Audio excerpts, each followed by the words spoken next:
If you've been on the fence about starting a business online as a digital marketer, this is for you. So I'm just an ordinary person, an average girl that's worked in healthcare for the last 22 years, and I decided to do something different. I searched online and I was like, okay, what are some ways I can make money online using my phone, a laptop, and Wi-Fi? I came across affiliate marketing originally, but I've recently switched over to digital marketing, and there is a little bit of a difference. What it comes down to is you're marketing a product online. Now, when I started, I had no skill. I was a beginner. I had no experience, 0 followers, and I knew I didn't want to sell to family and friends, so this was perfect. So I started out by taking a course to learn the skill on how to do this online. And now that I've learned the skill and I've applied the skill that I learned, I've mastered that, and now I can turn around and teach it.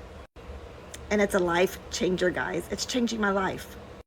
So if you're on the fence, I just want to let you know this is a game changer.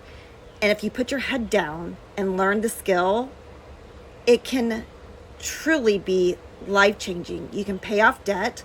You can pay off your car. You can have more money to spend on things that you want to do, travel. You can have more time with your family, and you can eventually quit your 9 to 5. So remember, if you're on the fence, maybe this is something you want to check out.